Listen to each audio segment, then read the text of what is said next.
ঐতিহাসিক শবে মেরাজের ঘটনা। মালিক ইবনু সাচআ রাদিয়াল্লাহু তাআলা আনহু হতে বর্ণিত, তিনি বলেন, নবী করিম সাল্লাল্লাহু আলাইহি ওয়াসাল্লাম বলেছেন, আমি কাবা ঘরের নিকট নিদ্রা ও জাগরণ এ দু অবস্থায় মাঝামাঝি অবস্থায় ছিলাম। অতঃপর তিনি দু ব্যক্তির মাঝে অপর এক ব্যক্তি অর্থাৎ নিজের অবস্থা উল্লেখ করে বললেন, আমার নিকট সোনার একটি পেয়ালা নিয়ে আসা হলো, যা হিকমত ও ঈমানে ভরা ছিল। অতঃপর আমার বুক হতে পেটের নিচ পর্যন্ত চিরে ফেলা হলো। অতঃপর আমার পেট জমজমের পানি দিয়ে ধোয়া হলো।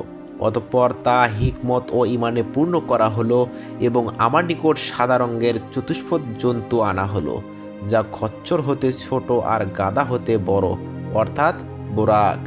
অতঃপর তাতে চড়ে আমি জিবরাইল আলাইহিস সালাম সহ চলতে চলতে পৃথিবীর নিকটতম আসমানে গিয়ে পৌঁছলাম। জিজ্ঞেস করা হলো, এ কে? উত্তরে বলা হলো, জিব্রাইল। জিজ্ঞেস করা হলো, আপনার সঙ্গে আর কে? উত্তর দেওয়া হলো, মুহাম্মদ সাল্লাল্লাহু আলাইহি সাল্লাম। প্রশ্ন করা হলো, তাকে আনার জন্য কি পাঠানো হয়েছে? তিনি বললেন, হ্যাঁ। বলা হলো তাকে মারহাবা, তার আগমন কতই না উত্তম। অতঃপর আমি আদম আলাইহিস সালাম এর নিকট গেলাম, তাকে সালাম করলাম। তিনি বললেন, পুত্র ও নবী, তোমার প্রতি মারহাবা। অতঃপর আমরা দ্বিতীয় আসমানে গেলাম। জিজ্ঞেস করা হলো, এ কে? তিনি বললেন, আমি জিব্রাইল। জিজ্ঞেস করা হলো, আপনার সঙ্গে আর কে? তিনি বললেন, মুহাম্মদ সাল্লাল্লাহু আলাইহি ওয়াসাল্লাম। প্রশ্ন করা হলো, তাকে আনার জন্য কি পাঠানো হয়েছে? তিনি বললেন, হ্যাঁ। বলা হলো, তাকে মারহাবা, আর তার আগমন কতই না উত্তম। অতঃপর আমি ঈসা ও ইয়াহিয়া আলাইহিসসালামের নিকট আসলাম। তারা উভয়ই বললেন, ভাই ও নবী, আপনার প্রতি মারহাবা।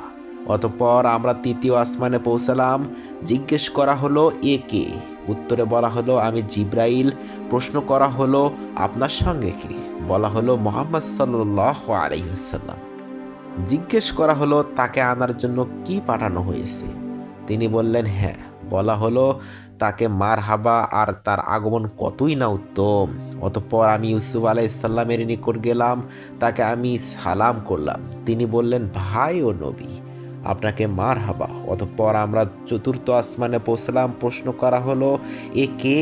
তিনি বললেন, আমি জিব্রাইল। জিজ্ঞেস করা হলো, আপনার সঙ্গে কে?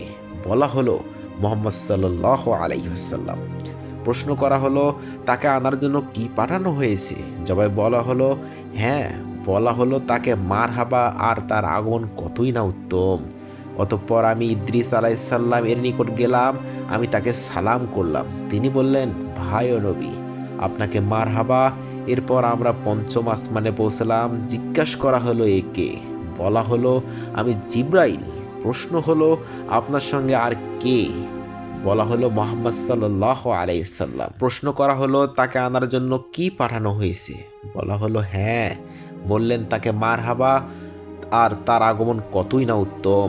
অতঃপর আমরা হারুন আলাইহিস সালামের নিকট গেলাম, আমি তাকে সালাম করলাম। তিনি বললেন, ভাই ও নবী, আপনাকে মারহাবা। অতঃপর আমরা ষষ্ঠ আসমানে পৌঁছলাম।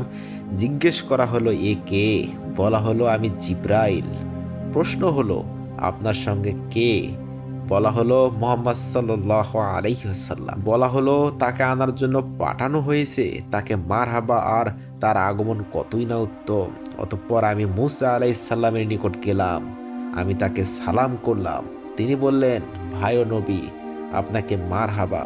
অতঃপর আমি যখন তার কাছ দিয়ে গেলাম, তখন তিনি কেঁদে ফেললেন। তাকে বলা হলো, আপনি কাঁদছেন কেন? তিনি বললেন, হে রব, এ ব্যক্তি যে আমার পরে প্রেরিত, তার উম্মত আমার উম্মতের চেয়ে অধিক পরিমাণে বেহেশতে যাবে। অতঃপর আমরা সপ্তম আকাশে পৌঁছলাম। প্রশ্ন করা হলো, এ কে? বলা হলো, আমি জিব্রাইল। জিজ্ঞেস করা হলো, আপনার সঙ্গে কে?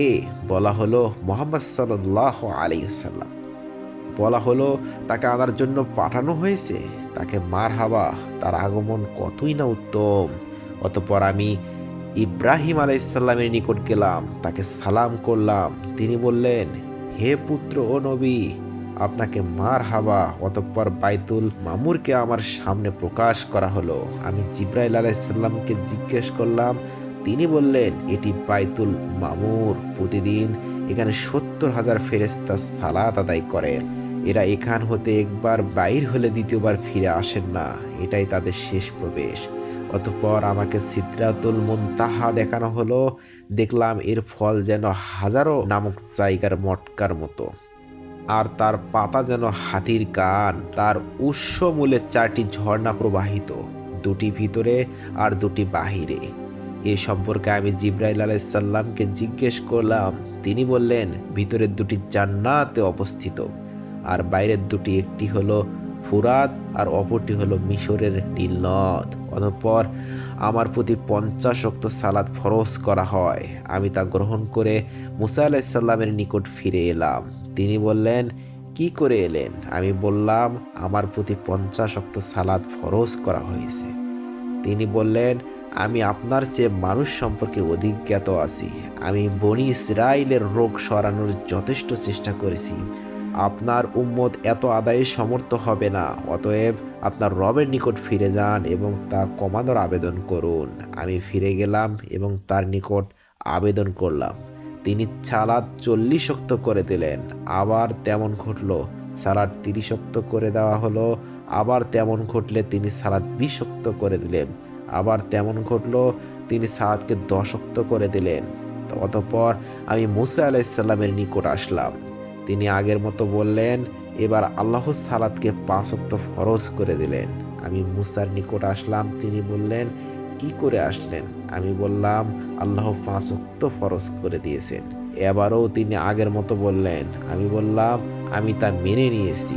তখন আওয়াজ এলো, আমি আমার ফরজ জারি করে দিয়েছি আর আমার বান্দাদের হতে হালকা করেও দিয়েছি।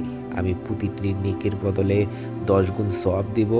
আর বাইতুল মামুর সম্পর্কে হাম্মাম রাহিমাহুল্লাহ আবু হুরায়রা রাদিয়াল্লাহু তাআলা আনহু সূত্রে নবী করিম সাল্লাল্লাহু আলাইহি সাল্লাম হতে বর্ণনা করেন।